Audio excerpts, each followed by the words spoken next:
What's up, guys? KAMIKAZE-FOX coming to you from SRL.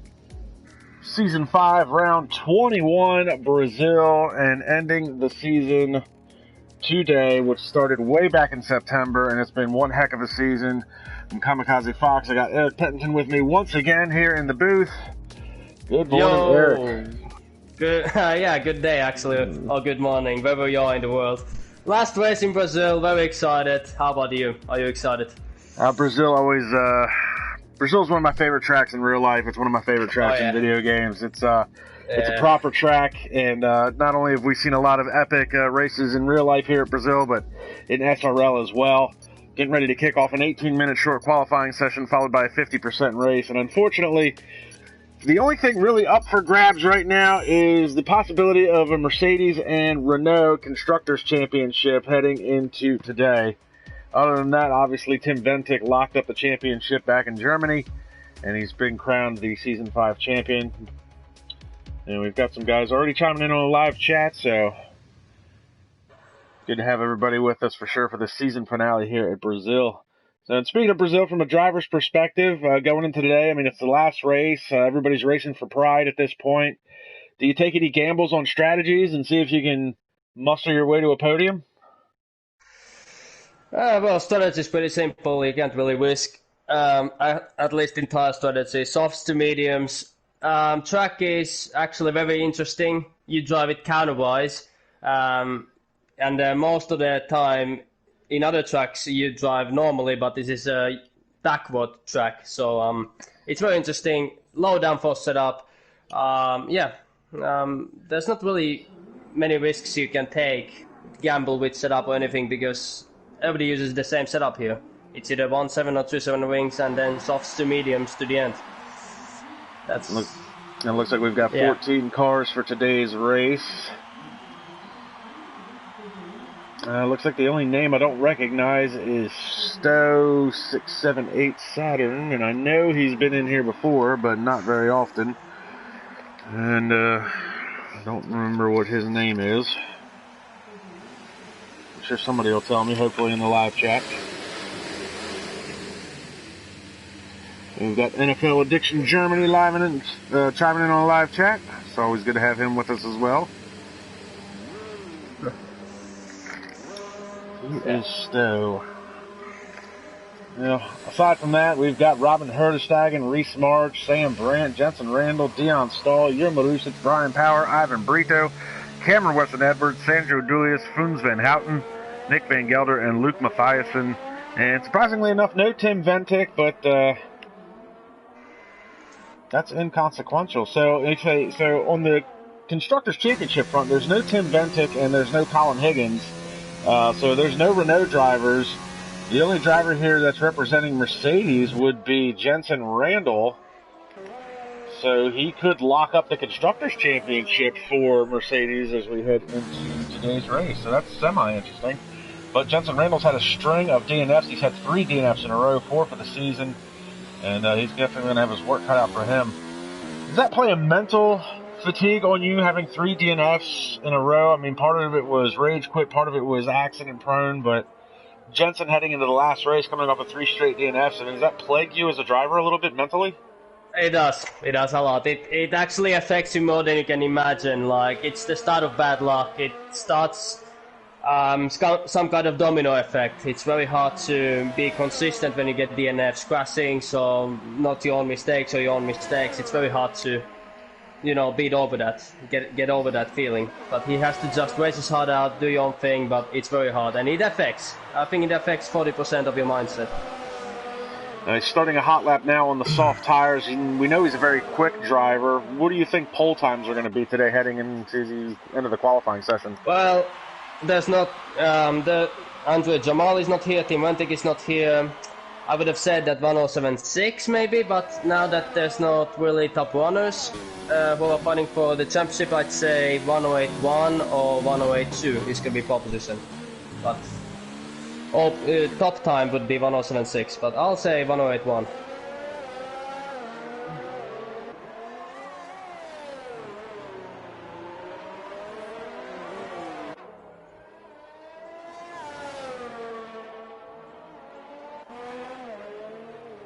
And a big wiggle there from Randall as he came out of that last corner. So we've got Bryant Power sets the first time of the day at a 109.8. Reese March at a 110. Foons Van Houten at a 109.4. We'll see where Jensen Randall is. He's 108.6, and you called a 108.1 for pole time, so yeah.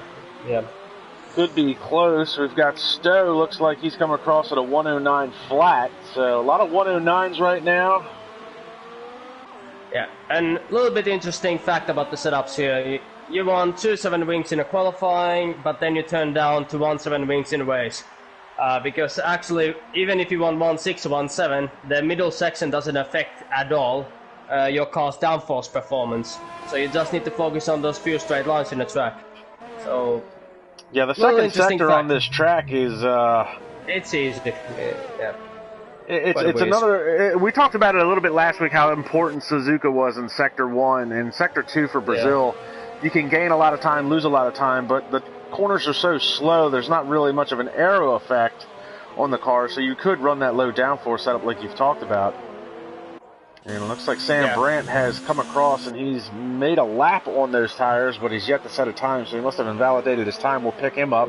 And Cameron Weston Edwards to the top of the charts with a 108.654, and he's coming off of a podium finish last week where he came home third at Suzuka. It was his 6th podium of the season. And last week's race was quite manic between the 3-car battle for the win and the amazing, unfortunate crash that we had on the very first opening lap. But Suzuka did not disappoint, and Sam Brandt finally set the time of a 110.210. Unfortunately, only good enough for 9th. We've still got 5 drivers that have yet to set times.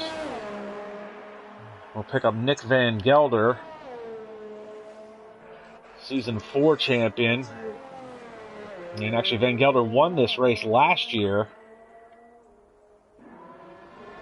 And, last season's Brazil, it was an epic finale, to say the least. Van Gelder walked away with the win. There was a 3-car battle, basically, for the win of the race.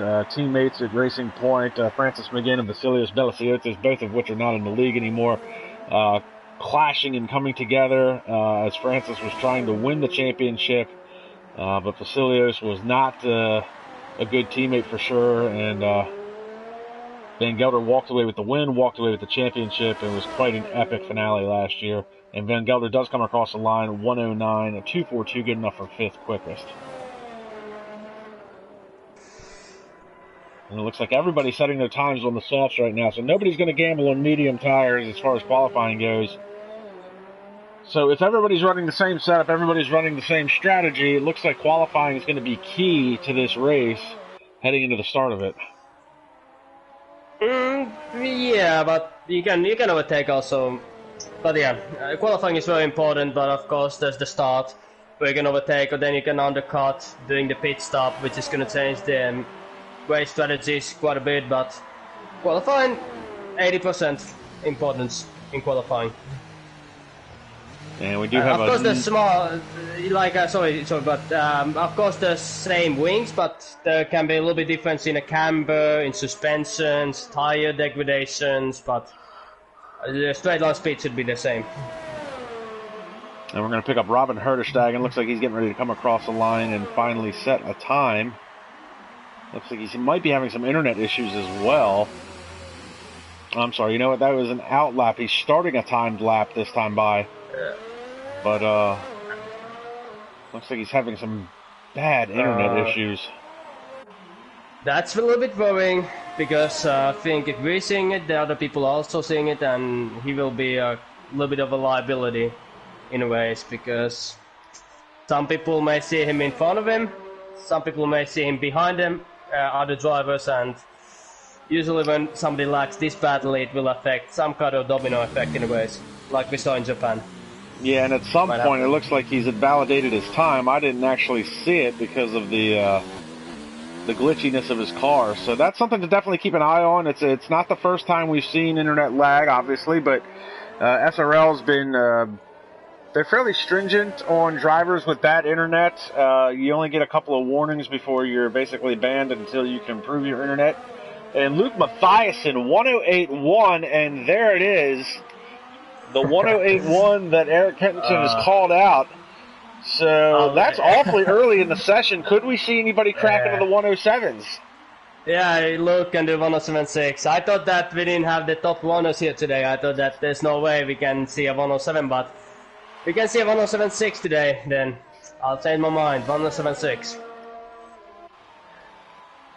And we see Stowe's come across at a 108.310. So, and Sandro Dulius with a 108.583. He's coming off of a podium finish last week as well. It was his fourth podium of the season, and he continues to show that Suzuka, whether he likes it or not, is definitely a track for him. He's won there. He's got a couple of podiums there. So good on him picking up his fourth podium of the season last time out, finishing second behind Tim Ventic. So that drops Cameron Weston Edwards, who was provisional pole sitter, all the way down to fourth all of a sudden. We'll pick him up and see what kind of time he can set as he's coming up through the dog leg straightaway. And Edwards, 108.389, jumps him back into the third spot. So looks like we've got maybe a 4-car, 5-car shootout. We see Jensen Randall on an outlap. He was the first one to crack into the 108s with a 108.661. See him come across. And we've got Tim Ventic on the live stream, even though he's not in the race, saying 107s are quite easy, and he says the setup is key. We'll see. We're going to ride along with Jensen Randall. Now, he's got Reese March in front of him, which is kind of a good thing and a bad thing. Reese is a little bit slower of a driver, but Jensen can use the slipstream down the straightaway, and hopefully Reese will make way for Jensen to come through. In the lap. He's in the flying lap. He doesn't have to move out of the way because Reese is also in a flying lap, so he doesn't have to move away. Jensen aborts that lap. It looks like he was catching Reese at a fairly decent pace, so he'll let the cars go by and he'll give it another shot. So 7:48 left to play in the session. Luke Mathiasen, your provisional pole sitter. Ivan Brito, we haven't talked much about him, but currently in the 6th spot. So he gets out of the way. And unfortunately, Ivan did finish 6th last week, but I believe his car was the cause of the melee in the S's last week on the opening lap. He got called out and made contact with the AI car of Colin Higgins, which caused a 4-car pileup in a very, very spectacular fashion. Well, somebody's luck can be somebody else's luck, or other way around, but there's nothing you can do. You just have to hope for a good race. That happens, but then you have to, get top of yourself and just forget it and drive your own race. And Ivan Burrito, well, he's been in quite a few incidents this season, what I've seen, but he has that mentality, that eye of the tiger, that he just doesn't give in. Even though he's lapped down or P12, P13, he always finishes the race, and that's why he finishes in the points most of the time.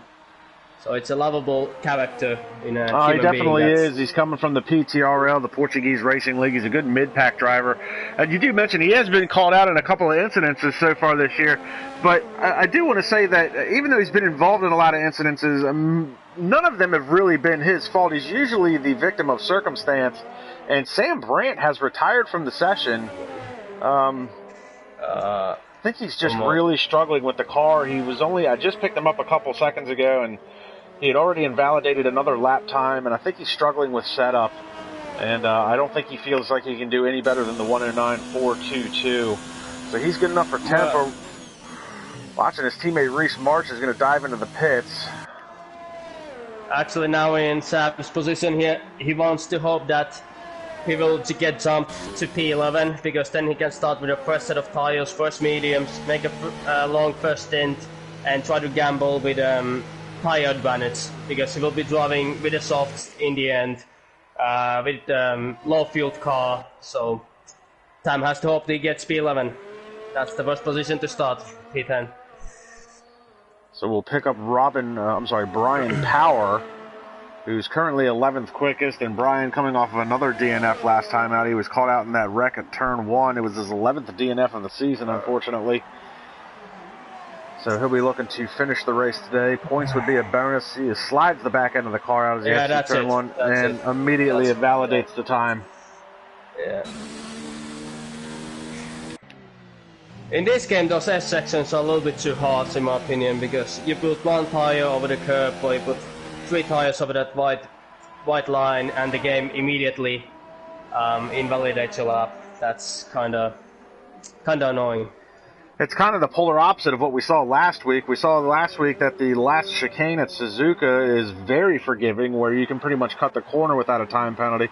And now the S's here at the turn 1-2 complex are very unforgiving and very stringent. So the Codemasters, I mean, there seem to be hit and miss with some of the corners on this game as far as to what is corner cutting and what is not.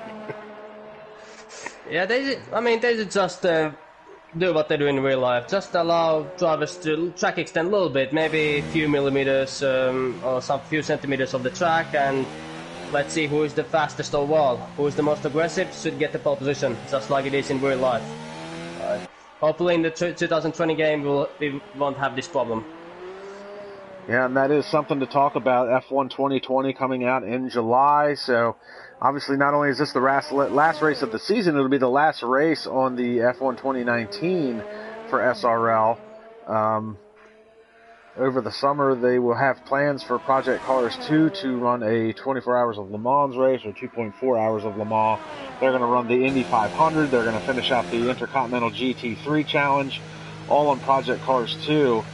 And I don't think there's any plans for any more racing as far as any type of league-sanctioned race for SRL on the F1 2019 game. So, and I don't know, you might know more about this than me, but I've heard the rumors that F1 2020 would be the last F1 game on PlayStation 4 moving forward. Actually, yeah, I have no idea about that, but I could imagine that it would be, because PS5 coming this fall, so they probably make 2021 to PS5. So that will make a lot of pressure for a lot of people to get the PS5 immediately when they're bloody expensive, but that's what it is. Or then Codemasters might do cross-playing, that they will allow PC players, PS5 players, PS4 players, Xbox players to unite in the same lobbies. That would be kinda silly. But yeah, PS5 I think also. This will be last game.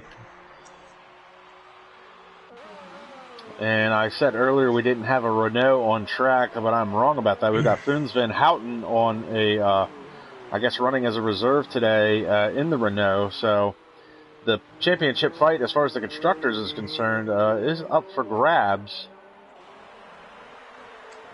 And I'm not sure what the point standings are. You could probably find that out here.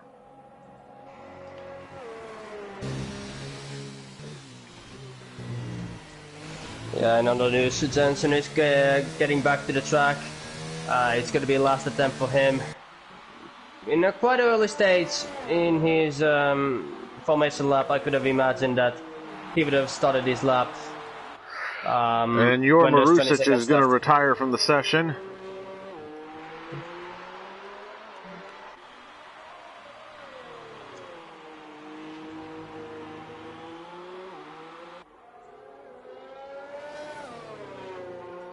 So as it stands, Mercedes-AMG Petronas has the lead, 367 versus Renault at 348 as far as the Constructors' Championship is concerned. So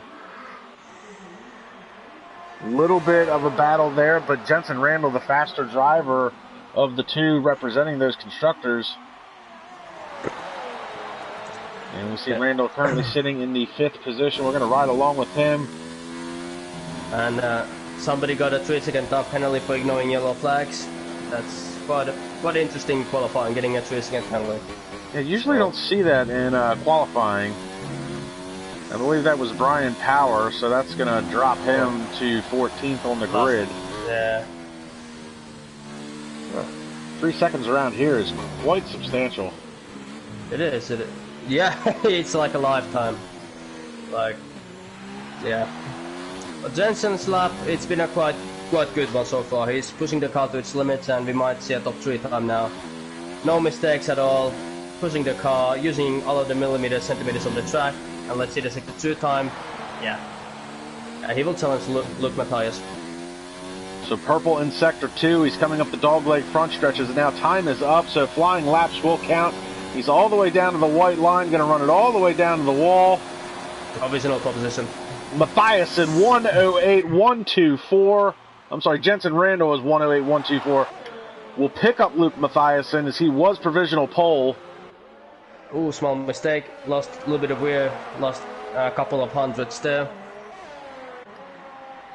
And Cameron Weston-Edwards comes across the line, 108.251, good enough for third. Picking up Matthiasen still.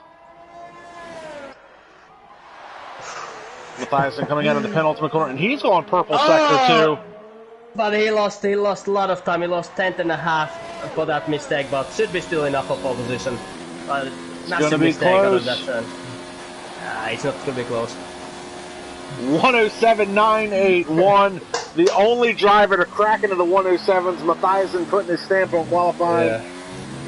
So Matthiasen, who's been quick all season, unfortunately he hasn't been able to make all the races. And that is Luke Matthiasen's 8th pole position of the season. So starting grid, Luke Matthiasen, Jensen Randall, Cameron Weston-Edwards, Slow 6807 Saturn, I don't know who that is, Sandro Julius, Dion Stahl, Ivan Brito, Joel Marusic, Nick Van Gelder, Funes Van Houten, Sam Brandt, Brian Prower, Reese March, and Robin Herterstagen. And remember, Power has that 3-second time penalty. Apparently that did not cost him a position, though. That seems odd. Will they add that 3 seconds at the end of his race time? I've never seen that, actually, that somebody getting a time penalty in a qualifying. Either it's a glitch, or then they're really going to add 3 seconds to his race time. So, but I can check that when the race starts. Are they going to add the race director 3-second penalty or not? I think that's a glitch. But because I've never seen that, actually. That's quite strange. Got PTRL Tino on the live stream, rooting on his countryman and PTRL League racing friend, Ivan Brito. So Ivan really is a fan favorite. He's always got fans in the stands. He's a really nice guy. He's very energetic. He's a lot of fun to have around.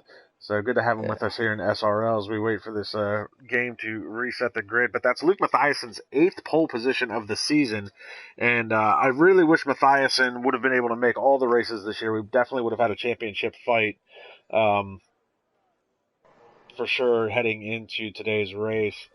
And coincidentally enough, and you weren't here for the first part of the season, but Matthiasen, as well as he's done all season, still sitting third in points because Lewis Marshall, who quit very early on in the season, still has 2 more points than him. But obviously I think Luke's going to take second in the championship points today as he is starting on the pole position, but he's got the very quick Jensen Randall starting in second behind him. Randall's coming off of 3 straight DNFs, so he'll be looking to definitely finish out the season on a high note, possibly snatch a win. Cameron Weston-Edwards, who's a very dangerous driver on the starts and restarts. We saw how aggressive he can be last week at Suzuka. And he'll be starting in the 3rd spot today, see if he can jump a couple positions. He's got his teammates Stowe behind him. I want to say Salim Haddad, maybe, might be who that is. I'm not 100% sure. And then we've got Sandro Julius coming off of his 4th podium finish last time out at Suzuka. He'll be starting in the 5th spot, and he's got his teammate behind him starting in 6th. Dion Stahl finished 4th last week after making a couple of mistakes. It was a good run for him. And then Ivan Brito, the fan favorite, starting in the 7th spot. He finished 6th last week at Suzuka, so he'll be looking to put some points on the board again today. Joma Rusic and Nick Van Gelder, Team Red Bull, struggling in qualifying 8th and 9th respectively. Now, Season 4 champion Van Gelder won this race last year. We'll see if he can do it again today. And Funes Van Houten in the Renault going to try and see if he can outscore and outmatch Jensen Randall, snatch the Constructors' Championship away from Mercedes for Team Renault. Sam Brandt starting in the 11th spot, struggled with car setup and struggled in qualifying. Brian Powers got a questionable 3-second penalty that we're not sure about just yet. And Reese March starting in the 13th spot, and Robin Herterstagen rounding out your 14 drivers for today's race. Yeah. Before the race starts, there's no 3-second penalty, at least in the incident thread for Brian Powers. So Slow 678. That's Dennis Carenchis. That's why that name sounds familiar. Okay, good run for Dennis then in qualifying. All right, so we wait for the 5 red lights.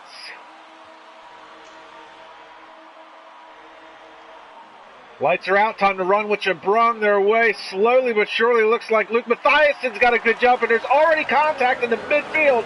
Looks like that might have been Yerman Rustic, Sandro Dulius, Dion Stahl. There's cars everywhere, bits of wing flying off.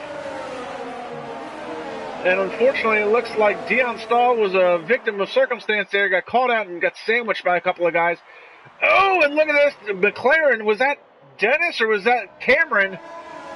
Looks like that was Dennis trying to go around the outside of Edwards. And he got it done. P3.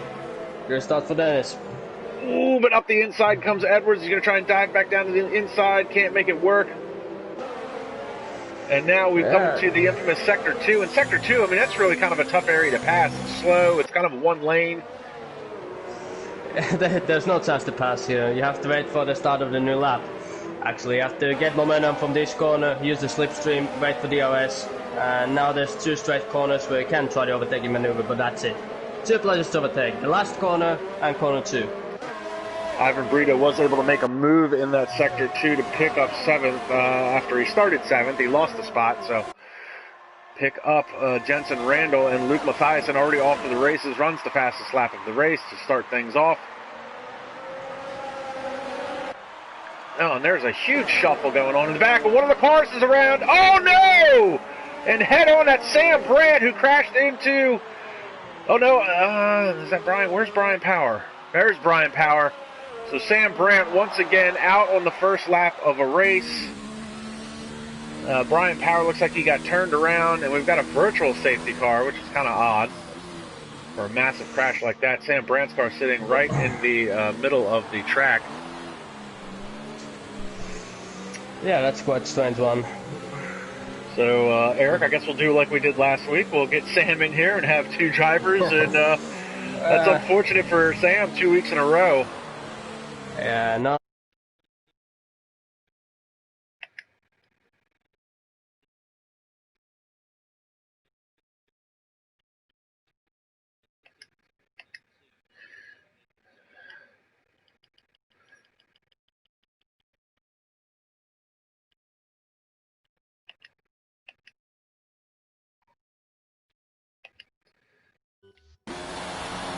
And back to the action. Green flag. Luke Mathiasen gone. DRS is enabled. And riding along with Jensen Randall. And he's already losing ground to Mathiasen.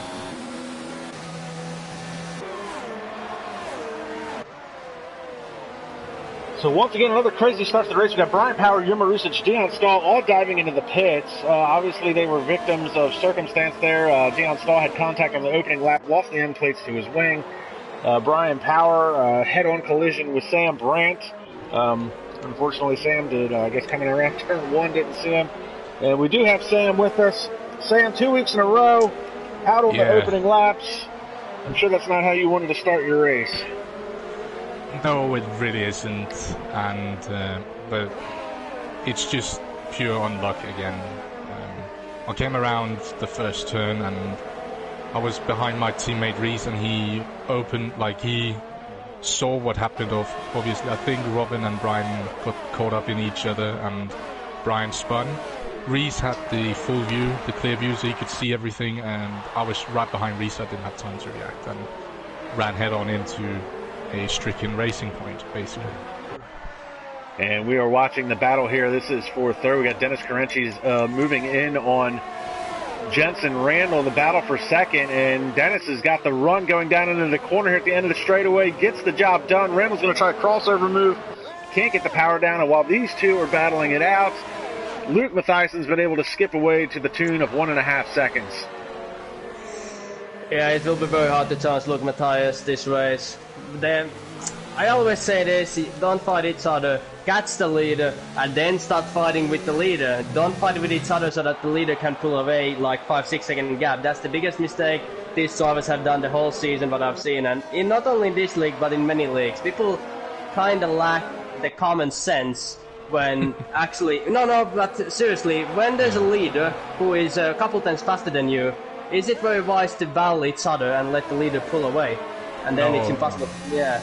Exactly. So that it's in every league. You have to get all the mature, you have to get that experience and realize where you fight. And as it stands, Randall trying to go around the outside of Dennis, so these two are going to continue to battle, and Jensen's going to get that move done. And now Luke is pulled out to 2 seconds over these guys. And Dennis has got the DRS slide over. He's going to try and go around the outside, so he takes second position back. And while Jensen and Dennis have been battling it out, Cameron Weston Edwards and Sandro Dulius have been closing in. So now we've got ourselves a 4-car battle for the second spot. And Luke Mathiassen's probably loving every second of this as he continues to pull away. It is, but we love it also. It's good for the viewers, good for us. We see a 4-car battle. And maybe one safety car is going to change everything. You never know. It's Brazil.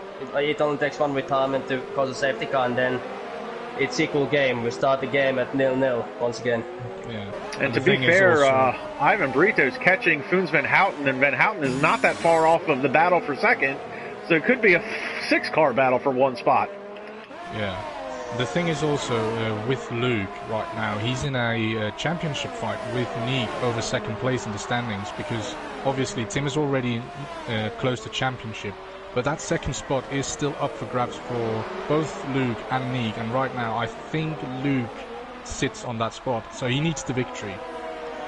Well, to be fair, Lewis Marshall's technically still second in points. Yeah, that's true, that's true. Only by 2 points. I talked about it a little bit earlier, and look at this, look at the Sandro going around the outside of Cameron. Cameron loses the back end of his car. He's into the grass, he's going to spin it around. I don't know if he tried putting the power down too quickly, but he lost the back end of the McLaren, and he's dropped all the way to 9th. I don't think there was any contact between him and Sandro, but that is going to get Cameron steaming underneath of that helmet. So we'll see what kind of comeback drive he can make, and that separates those 4-car battle now for a second. And Jensen Randall made a mistake. He lost his rear in corner 5. So he's under pressure now from Sandro. But we also talked about, we saw Cameron also having to fight. Oh, Robin is out. Robin Herdestagen. Where did he go off at? There's no yellow flags. That probably goes to this call. No, it's probably in the corner 13 or corner 12. Oh, there he is. Yeah, he's going around. His car's in the middle of the track. We see Yerma Rusic coming up on it now. And he's going to go around it. Car disappears. And Robin Herdestagen's left the session, so we are -2 drivers now. Cameron's into the pits now. That's interesting. Bidding for mediums on instead of softs or the hard tires. Ball stop strategy. He's going for the hards right now. So. Not the very wise strategy, because the VSC ended before the pit lane, and you can pretty much pull away when the VSC is leaving, so not very wise strategy from him. Well, we're going to pick up the battle for 5th. Ivan Brito and Foons Van Houten going side by side as they head into Sector 2. Brito trying to pick up that 5th spot.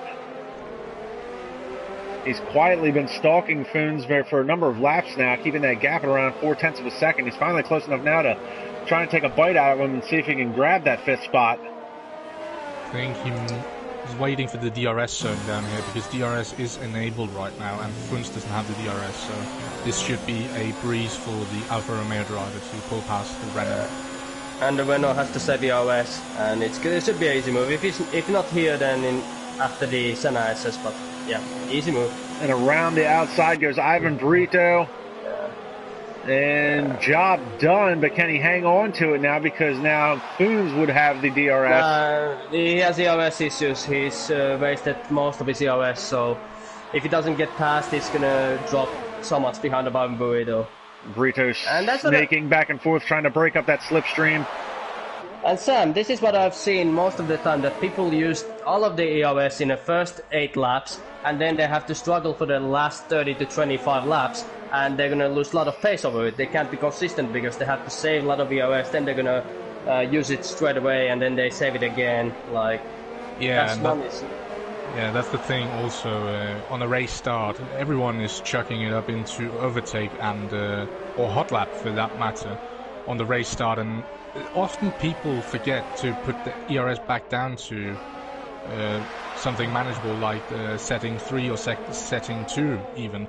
So Yeah, as you say, Funz, he might have burned up all of his ERS, and he's really on the back foot now. Yeah, because now he's got Nick Van Gelder all over the back of him. Van Gelder looking to make a move on him as they head down into turn 1. And even with the DRS slot open, here comes Nick, and down to the inside. And last year's winner, he's going to go side by side with him at the center X's. Van Gelder smart enough to get out of the throttle, try a crossover move, come back to the outside. Funz is going to try and squeeze him, and now he's trying to squeeze him down to the inside. It's a drag race down the straightaway. And Van Gelder is not going to let it. Oh, and there's contact there. The back end comes out on Van Gelder's car. He's going to give the position back to Funz, but they're still side by side as they head up the hill. You get the sweeping right-hander here. Oh, that was a little bit tough, but yeah, that's tough, but fair. It's racing. It's the last race of the season. And the back end again coming out on Nick's car. And we talked about it last week. Nick loves a loose race car. I think he's racing in the wrong league. He should definitely be doing some Formula Drift somewhere. He would probably be a good rally driver, because that was a A+ Scandinavian flick right there. Exactly. Just contact Petter Solberg. Right. Nick again going to have the DRS slot open, and these two, I mean, it's funny that Ivan was able to get by these guys, but he hasn't necessarily pulled away from this. Yeah. No, I think Ivan was benefiting a lot from the speed that Funz was putting up with all of the modes turned up to max, his car up to max. So, and now they're side by side. Yeah. And again, Nick to the inside, and they're squeezing and bumping and grinding, but Nick's going to get the move done this time. Yeah, but Azure has less than 10% EOS left. He really needs to save it. It will take 3 to 4 laps for him to save it up. So, yeah. Now, speaking of tire strategy, Eric, what is the lifespan of these softs heading as we enter lap 10 here, going to lap 11? I think 15 to 16 laps, but you can extend them to 17 laps. But I think lap 15, lap 16 is where people are thinking about the undercuts. Maybe even lap 14. Depends how close drivers are to each other. And I would also say it depends on driving style, because I suppose we have Nick in focus right now. He's probably one of those who cannot take it as long as someone maybe like Ivan or even Cameron. No, Cameron has swapped over to the hards, so, but yeah, it depends on how long they can keep the tires in good shape as well. If they are doing a lot of battling, as Nick has been doing together with Funz, it could prove that he needs to box maybe 2 or 3 laps earlier, because his tires can be absolutely dead. And we did talk about that a lot last week with Nick, because he is, as we said, he likes a loose setup on his race car. He does slide it around a lot. He puts a lot of stress on those tires, especially from a lateral standpoint, and burns them off. So he would probably have to pit a little bit earlier, I think, than some of these other drivers. So back to you, Eric. I mean, looking at the strategy that Cameron used, switching over to the hard tires, I mean, is he going to try and run them literally all the way to the end of this race? It is. So then he's gonna hope for safety car. If the safety car is gonna come after all these drivers have made their pit stops, then Cameron Weston Edwards has secured himself at least a podium position. But if safety car doesn't come, it's gonna be a long race for him, because there's 2 options. Safety car is gonna come, he's gonna switch to softs like everybody else, and then he is gonna probably get the podium. But if it doesn't come, he will be leading maybe, but then he will have like 2 seconds slower tire than everybody else, and he's gonna finish outside the top 6. Well, it looks like he's going to pick up a position now. It looks like Funz is making a stop, and it looks like Funz is switching over to the hard tires, and he's also got some wing damage. So Funz switching over to the hard tires. Edwards is going to pick up the 8th spot. So his recovery drive is now garnered him 1 spot up into 8th. But there's a really big difference what tires you actually choose. If you choose the hards, you don't have so much grip. Tire temperatures don't go up. And then you have drivers with a little bit softer tires and a little bit fresher tires. It's difference like day and night. It's such a big difference. It's different, like Formula 1 car against Formula 2 car in the end, in the last laps. So we pick up the battle for the 5th spot. Van Gelder has now closed in on Ivan Brito for the 5th spot. Ivan's still holding him off. The interesting thing here is that Ivan is actually running overtake mode on the ERS, whilst Nick is only running medium. So, yeah, different approach, it would seem. Now, I don't know a lot about the ERS as we watch Nick pick up a 3-second time penalty at the Senna S's. So the ERS, obviously, depending on the mode, uses more juice. Does it affect the recharge at all? Does it slow the recharge down? Does it speed the recharge up? Or is that all just dependent upon being off the throttle? Who's going to answer that? I can answer it. It doesn't change anything in terms of recharging, because once you let go of the throttle, it recharges the same amount regardless of what mode it is in, and also on the brakes. It only changes the way, how fast the battery is depleted and how much power you get into the engine, how much juice you're pumping into the engine, essentially. So recharge doesn't change, but since the deployment exceeds the amount of recharge that you have, it does mean that you're going to run out at some point. And it looks like Luke Mathiasen is pitted at lap 14, so starting lap 15. So yeah, Erik pretty much dead on with his strategy. Looks like Luke's going to switch over to the medium tires. And he just wants to make sure that drivers behind him are not going to try the undercut. He made the games, he started this game now. He made the undercut, made sure that he's not going to lose time after this first stint, and he might even have 2 to 3 second bigger lead than he had. Because he had like 5-second lead. It doesn't matter if his tires are going to go in the end, because he has the natural pace, and without any technical issues, safety cars, I think it's his race. Very smart choice.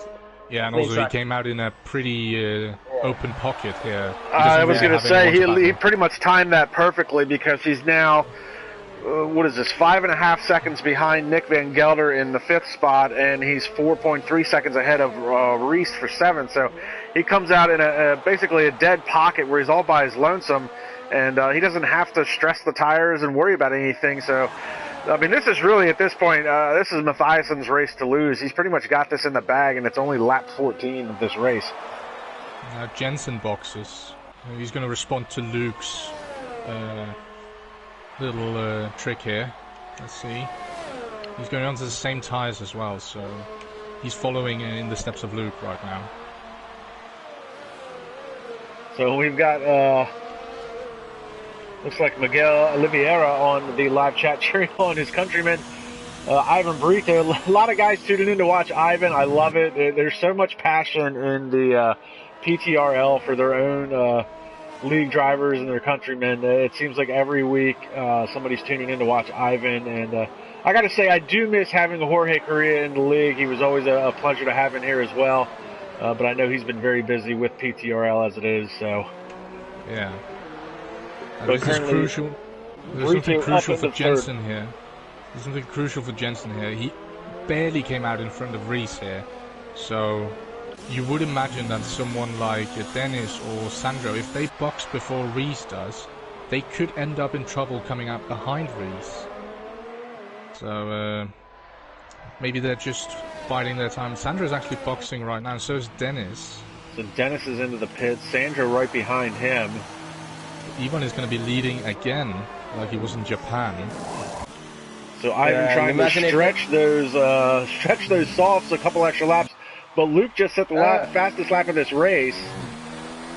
Well, if the safety car would come now, Ivan Buida would be a big winner. Yeah.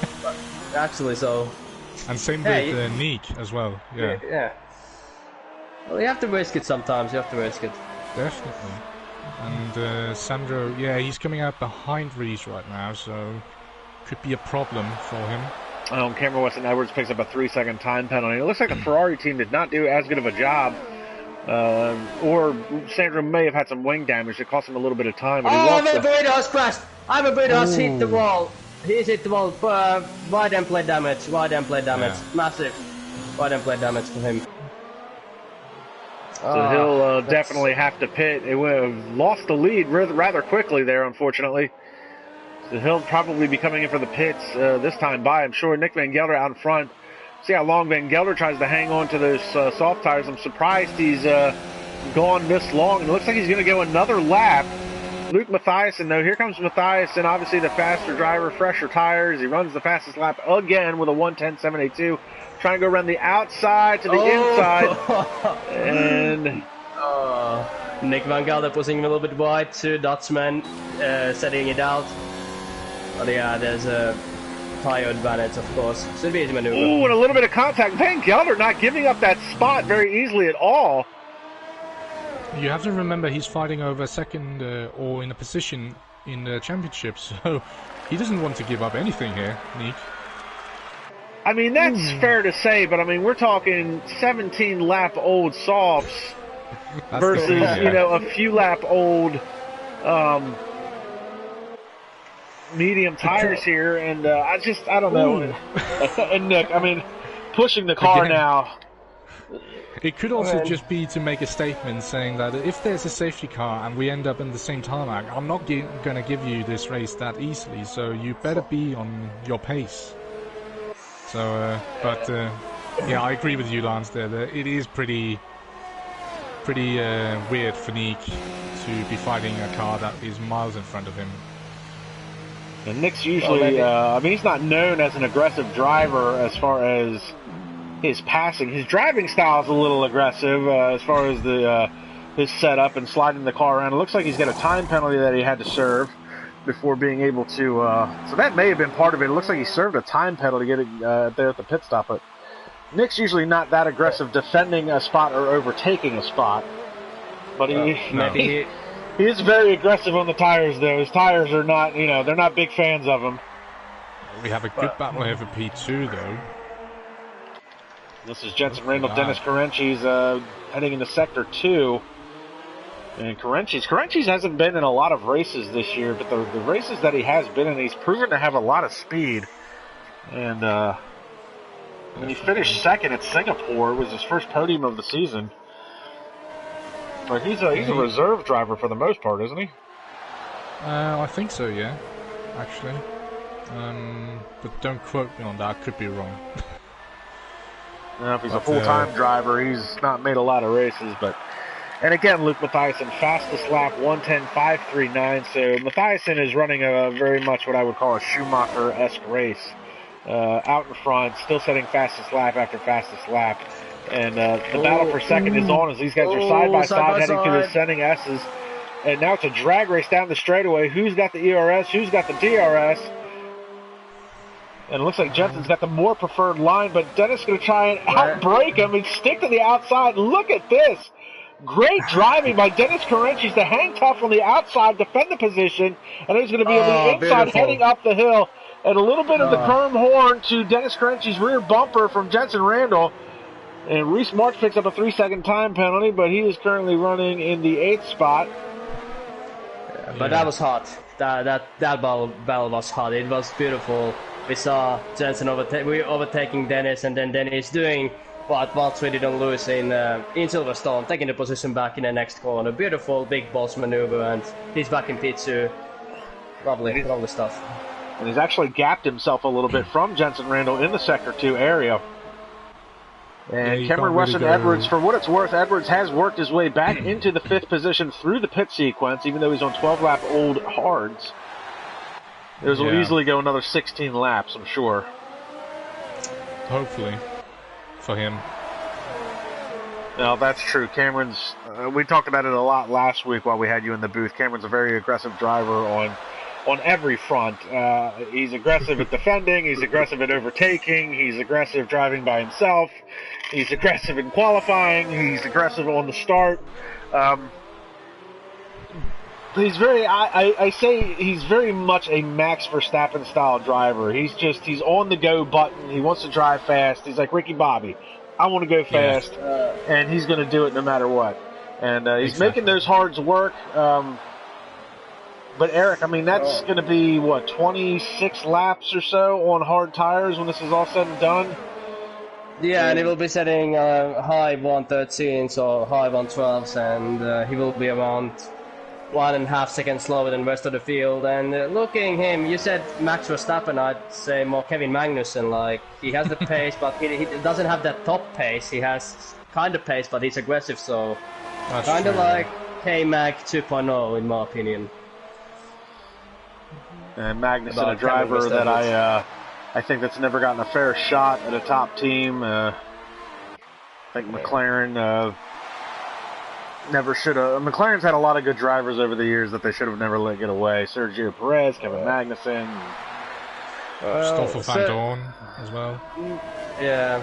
Well, Sergio Perez, he would be now ready for that seat, but in 2013, he was kind of way too aggressive, and then he was around 5/10 slower than Jensen in qualifying, finishing P12, P11, and he just was too young for that seat at the time. Yeah. Yeah, but now you can't imagine Sergio in any other seat but a Racing Point. Yeah, that's true. Exactly. He's become the definition of Racing Point pretty much at this point. So it's weird because that team, even when they were Sahara Force India, who'd they have in there for a long time? They had Sergio Perez and Nico Hulkenberg, pretty much. No, back when it was Sahara Force India. Fisichella and then Sutil, Adrian Sutil. Yeah, he was the one that was there for many years before Sergio came along. It was always Adrian Sutil was there for like 9 seasons, and then Antonio Luizzi was there for a long time as well. So something about that team, the staple there is which is kind of nice. I think teams need stability in order to be productive in the long run. Yeah. Well, let's just hope that Cameron's fate at McLaren is not the same as Perez, Magnussen, and Van Dorn. So, yeah, exactly. Because, as you say, Erik, he is very reminiscent of, well, pretty much all 3 of them. He has the aggression and the speed that most of them had, but hopefully he's not going to get booted out of the team like all 3 of the previous drivers. Yeah, let's hope that. To be fair, I mean, Cameron does have an IRL championship under his belt from season 1, and he does have a number of IRL wins. He's still looking for his maiden SRL win that we talked last week after the Suzuka race, and he wants an SRL win so badly. But, I mean, obviously he hasn't been able to race full-time the past couple of seasons, and I really long for the day that Cameron is in the championship fight, racing every week. And he definitely makes the most, I think, of what he's given. If he can only make a few races this season, he definitely gives it his all, and doesn't leave anything at the door. So currently running 5th. But that being said, Ivan Brito is actually closing in on Cameron as we speak. But Brito just picked up a 3-second time penalty, and Ivan Brito has not been able to escape the grasp of Nick Van Gelder. Those two are still battling it out, even after the pit sequence. And the battle for second continues to rage on as well. Jensen Randall still trying to figure out a way to get to the bumper and get around Dennis Carenchis. Meanwhile, Mathiasen is just out running his own race, doing his own thing. He's going to swing by the grocery store, pick up some milk on the way home to the checkered flag. He's got this race pretty much in control with no issues. And now, interesting fact, there's a lap car coming towards Dennis and Jensen Randall. If the lap cars are not ghosted, it's going to be very interesting how it's going to affect the battle. And that is the lap car of Jure Marusic, and we don't run ghosted lap cars in this league, do we? Nope. But the interesting thing is here that if Dennis can time this correctly, he could get DRS and clear Jure Marusic without any trouble. So that could actually aid him in the battle between Jensen Randall and himself. So well, he certainly didn't do it that lap because Jensen just closed up the gap big time down that straightaway. But I see what you're saying, Sam. It'd be a good idea for him to try and use Jure as a pick and separate the gap a little bit. Guys, remember Belgium 2000? Michael Schumacher, Mika Häkkinen, Ricardo Zonta? Maybe. No, never mind. He already let them go. But I was about to say that Jensen is going to overtake round the inside both of the drivers like Mika did to Michael and Zonta in 2000. But we never saw that, but that was great overtake though. And we've got a battle for the 8th spot between Dion Stahl and Reese March. And Dion coming off of that great run to 4th last time out at Suzuka. Got called out in the couple of bump and grinds on the opening lap. He was sandwiched between a couple of cars, had some wing damage, so he had to switch that out. He's been kind of doing a recovery drive ever since. Reese trying to run his own race as he continues to hone in on his wheel Jensen efforts. Is so close. Jensen is going to get past this. No way. Dennis is going to defend that. And Dennis all the way down to the inside. going to try and take that defensive line, and Jensen's going to try and go around the outside, but Dennis hangs tough, and Jensen tries to do a crossover move. He's going to try and square him up for the next corner and up the hill once again. And these two can just not leave each other alone. The interesting thing is, if you notice what Dennis is doing, every single corner, Dennis is sending Jensen to the outside of the exit corner. So if we go into the center S's, you can bet that he's going to send him to the outside, because yes, it does turn to the inside for turn 2, but it turns back to the outside for turn 3, which is the long sweeping left-hander. And once they go into turn 4, he's also sent to the outside. Yeah, so, and it compromises his exit, and it gives Dennis the better straight line speed, because he gets a better exit. So that's very smart defending from him. So Jensen, I would imagine, would have to force himself down the inside if he wants to get a move done, because he's not going to get it around the outside, that's for sure, unless he has major grip, like all of a sudden. DRS slot open again, down the straightaway. He's not going to be close enough to make a move this time. He thought about it. He definitely thought about it, but definitely backed out at the last second. And Sandro kind of closing in on this battle. He's 1.8 seconds back as these two continue to swap blows with each other. It's basically Japan 2.0 this for Sandro, because he was sitting behind Cameron and... Ooh, who was that in Japan? I can't remember. Tim. Yeah, Cameron and Tim. And they were just battling, and Sandro was just sitting in P3 behind.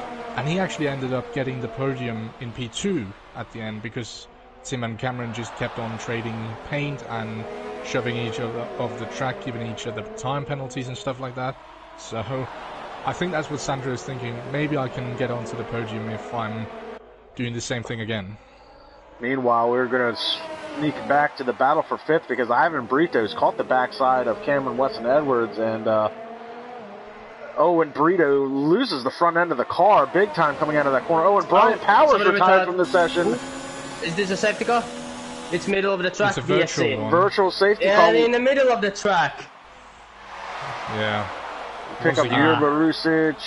Where is Brian Powers' car? Oh, he's right there. Oh, there he was. He's right on the pit exit. So Brian Power with the 12th DNF of the season. Yeah, Dion is boxing, surprisingly. So is... who's that? Is that Kunz? Yeah. Oh, look at that. They're going to switch over to softs.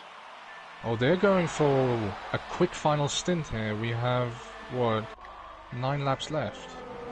Yeah. Interesting. Yeah, it is. That's probably not a bad strategy. I wouldn't think so, no. And I'm watching Ivan Brito and Cameron Weston Edwards, and Ivan is just chomping at the bit for this to go back to green. He's all over the back of Edwards. And we go back to green flag racing, and now Edwards it's a 3-car battle for the 5th spot. Edwards has got Brito breathing down his neck, and Van Gelder's right behind Ivan Brito. Meanwhile, Dennis Carenchis and Jensen Randall going back and forth once again as they head into the center S's of turn 1. Carenchis is able to defend the position, and then down the straightaway. Look, he's defending the inside again. He's sending him to the outside. So, again, I don't think that he needs to get the... Yeah, exactly. He needs to get the cut back if he wants to get anything out of that. Oh, Cameron Weston Edwards and Ivan Brito go side by side. And now it's Brito's turn to go down the straightaway. Edwards is going to make Ivan Brito go to the outside. And we know how aggressive Cameron can be at defending his spot. Brito's got his work cut out for him. Oh, and there's a little bit of contact there. Brito hangs tough, comes back in, and stuffs it down the inside. And a crossover move by Edwards, and Edwards trying to cut the grass. Edwards is not going to go silently into the night, and he's trying to give Brito a hard time. This is very much a David versus Goliath fight here. Oh, and there's contact again, and Edwards is not going to like that. Oh, and no contact between Van Gelder and Brito. And I don't think Edwards is going to like that move by Brito, but Ivan trying to say, I'm here, let me through, I'm the faster car. Yeah, I believe Cameron Weston Edwards is complaining inside of the helmet, but hey, that's racing. He's been very aggressive the whole time, so he got a little bit back of his own medicine, but that's racing. That's the last race of the season, so... And it's very old tires. Oh, and Nick to the inside. He's just... Edwards is going to try and hang tough, and again, Nick loses the back end of the Red Bull, and again, somehow saves the car. Yeah, we need to get him to rally, actually. That's very impressive. It's very impressive stuff from him. But the interesting thing here is, actually, compared to the battle for second, is that Dennis and Jensen, they're both on the same compound of tyres, which is the mediums, whilst the battle for fifth, Ivan and Nick are on the mediums, whilst Cameron is on the hards. So Cameron is actually on a harder compound, so he's going to have less grip, less traction coming out of the corners in this particular moment. Later on in the race, it could switch because the mediums could go off. But right now, it is not looking good for Cameron on that compact drive. No, it was a silly strategy to take the hards to the end. I really don't understand what he was thinking. The VSC was only a short period of time. He's basically sacrificed his whole first stint, and he's paying the price for it now. Yeah. Well, I got to give a shout out to Ivan Brito for putting up the fight. He's good old Ivan. That was very much a David versus Goliath battle for me, because Ivan Brito is as excitable as he is as a human being. He's quite a reserved driver. He doesn't often get caught out into too many altercations. That's probably the most aggressive I've ever seen Ivan be on track. And we know how difficult Cameron can be to get around. So Ivan definitely, I think he surprised Cameron a little bit. I don't think Cameron expected that from Ivan, and good on him to move up to the 5th spot. The battle for second continues to rage on. We'll get back to that as the laps wind down. Going to be 5 laps to go this time by, and Dennis Carenci's still trying to hold off Jensen Randall. Meanwhile, Luke Mathiasen is still setting fastest lap after fastest lap. Yeah, he's just running his own race at the moment. Jensen has... Jensen really thought about sending it. That was... And he lost his rear now after that corner too. It's just going to compromise his straight line speed and acceleration. So Dennis should be able to keep the position. Yeah. He lost... Whoa! And look at that, Jensen Randall. I think Jensen Randall's been listening to Sam on the live stream, and he's getting wise to Dennis Carenci's game plan. So Jensen trying to bait him into giving up that inside line by accident. But now he's got Dennis thinking, because Dennis... I noticed this because Dennis, right at the last second, he opens up the corner a little bit for himself, moving to the effective outside. That's probably what Jensen has seen over the course of the past couple of laps. So if he had a good run, and Dennis was just thinking, he's not going to go down the inside, it's way too late, and then Jensen could just sweep across. He could catch him out by surprise, and right now Dennis is going to be thinking he's going to do that on the next lap as well. Yeah, and then the driving mistakes are going to come. The drivers, and he might run wide in some corners and should be easy maneuver for Jensen, but we'll see. We'll see how it's going to go. For what it's worth now, Sandro Julius is now really a part of this battle. He is within DRS range of these guys. So Sandro going to make this a 3-car battle for the 2nd and 3rd spot. And I'm sure all 3 of these drivers would love to finish this season out on the podium. Only 2 of the 3 that are going to be able to make it. Yeah, or it could end in tears for all 3 of them. That would mean we would see Ivan on the podium, possibly. That would be long. Nick Van Gelder is into the pits once again. Looks like he put on a new front wing, and he's going to be back out. So Van Gelder's race kind of falling apart on him. Cameron Weston Edwards is kind of closing in on Ivan Brito again. Looks like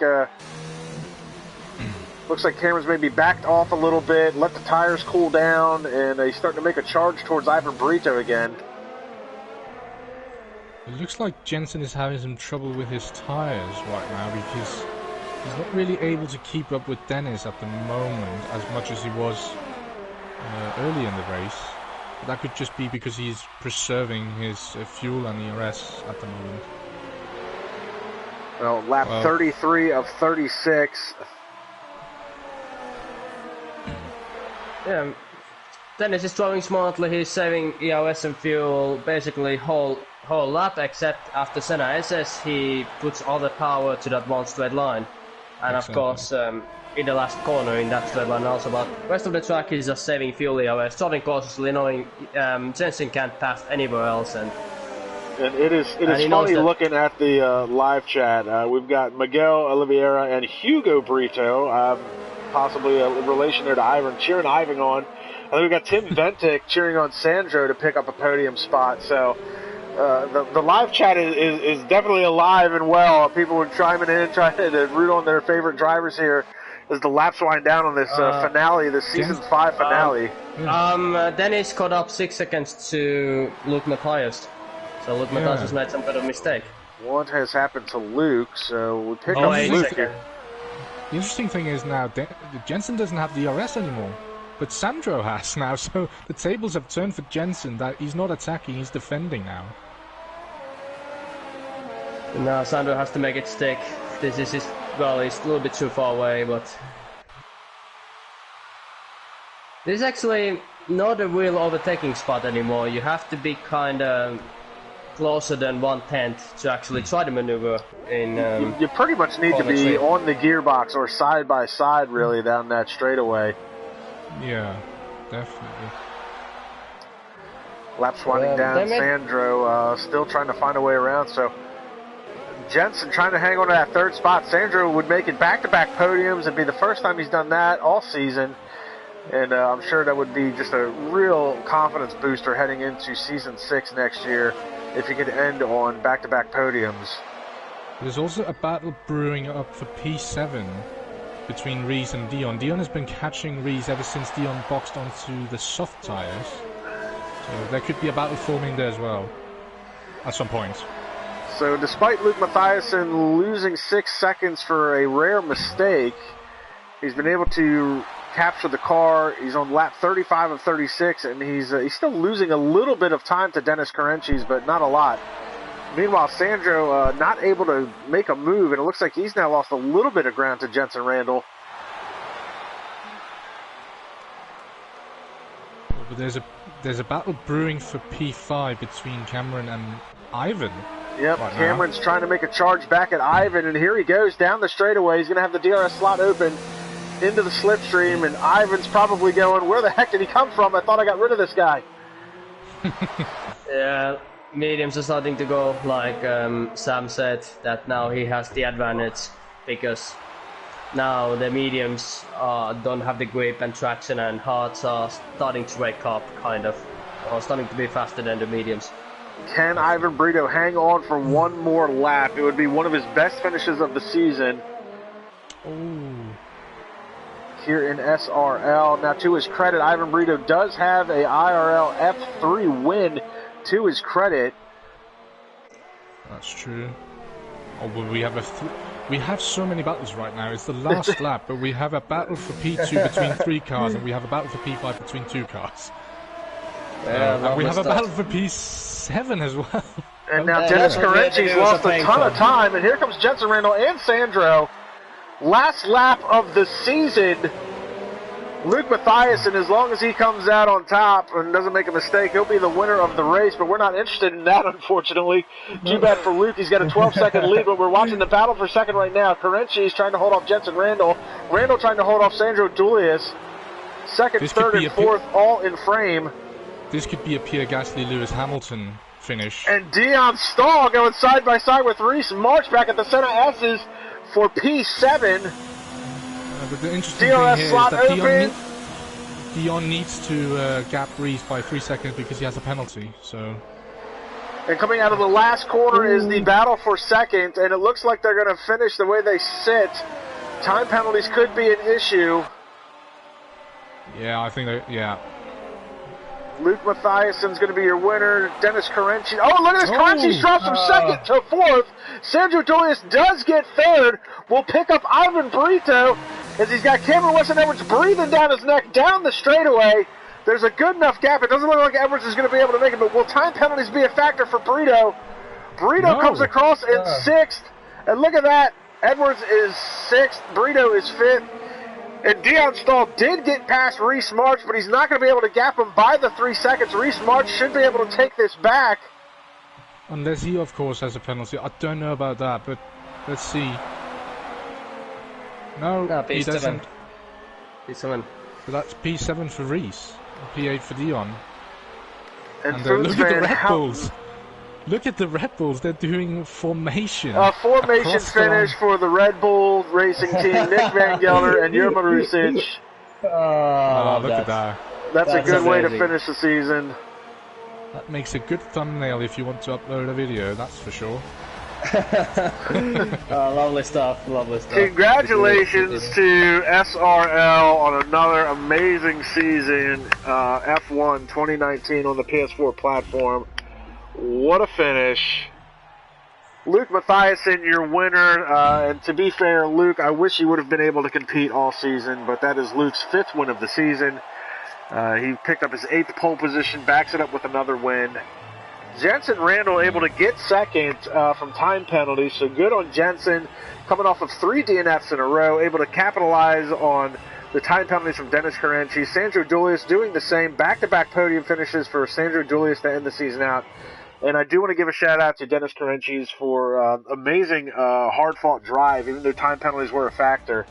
So as it stands, Luke Mathiasen, Jensen Randall, Sandro Julius, Dennis Carenci, Ivan Brito with a 5th place finish, Cameron Weston Edwards, Reese March, Dion Stahl, Funes Van Houten, and Nick Van Gelder rounding out the top 10 points paying positions. Jurma Rusic is 11th, and then Brian Power, Robin Herterstagen, and unfortunately Sam Brandt, back-to-back DNFs for Power and Sam, and Herterstagen with another DNF on his tally for the season. 14 drivers finishing out, and got Miguel Oliveira, great race for Ivan, and great race for everyone. Dennis saying thank you as well. Sam, I know you're one of the admins for SRL. Congratulations, another epic season. I think this went off pretty well. And I definitely want to give a big thanks to Erik. I know, Erik, you came in late on the season, and we only kind of got together a few weeks ago doing this, but it's been great having you as a co-commentator. It's your race strategy calls are just impeccable. Start calling you Nostradamus. So. Well, thank you very much. It's been an honor to be probably with the best commentator in PS4 in League. So, not surprised if you're going to commentate AOR soon or PSGL or something else. So, you have a great commentating future ahead of you. So, thank you for taking me. It was a huge honor to do IRL and SRL in F1 2019, and thank you for Sam and the owners of SRL letting me to be these last 4 Grand Prix as a co-commentator. It was fun. And hopefully it's not the last time we're going to see. Hopefully not the last time. Yeah, exactly. It's fun. It's fun.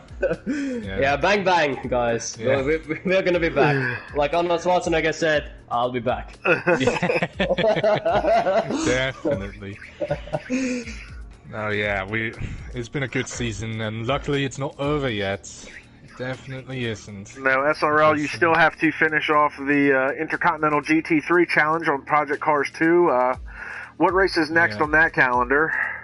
Well, that is the final race. It is at the Zolder. It's the 1.2 hours of Zolder season finale. That should be an interesting one to watch. Don't see a lot of races at Zolder.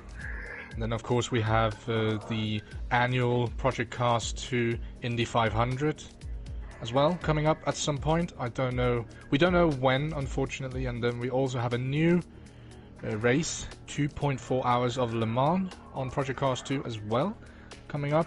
And definitely, I'm going to be commentating at least the Indy 500 and the Le Mans race. And Sandro is going to be taking you through the Zolder race. So, and hopefully I'll be racing in all 3 of those races as long as work is not an issue. I definitely want to get back to Indy. I finished 4th there last year. I could have had 3rd if it wasn't for my small children. And they compromised me on like the last lap of the race, but it is what it is. So I look forward to doing that, and I definitely just to be clear, the 24 hours of Le Mans, we're going to be running the LMP1 class. Yep, definitely. It's only going to be LMP1 classes, since we have tried multi-class racing, but we kind of moved away from that. But LMP1s, so you're going to be seeing the Audis and Toyotas, I'm pretty sure, being rocked up at the Circuit de la Sarthe, and hopefully it's going to be a great race. I think so. And I want to also remind everyone that you can follow us on Instagram. We don't know how we're going to structure the last 3 races, but I will encourage everyone to watch the GT3 race, because we actually have, and this, I'm not joking, we have a 4-way battle for the championship, actually. Which I'm not a part of, unfortunately. Unfortunately. But Dion Stahl currently... No, that's not true. It's actually Nick van Gelder who's currently leading that. He's leading that by a single point to Jensen Randall. And then I think it's 2 points behind. We have Dion Stahl. And then another couple of points. I'm sitting in P4. But we can technically, mathematically, still all 4 win the championship. So give that a watch when we stream that at some point. That is going to be a crazy race. That should be next week. The 1.2 hours of Zolder, and then Indy, and the 2.4 hours of Le Mans will be over the course of the summer. And then, obviously, guys, for anybody still listening, like, subscribe, and comment to the YouTube channel. Be sure to check us out on Instagram for sure. New season is going to start come September. F1 2020 on the PS4 platform. And I know me and Eric talked about it a little bit earlier, but the rumors are that'll be the last F1 game on the PlayStation 4 platform. So look forward to doing Season 6 with everybody.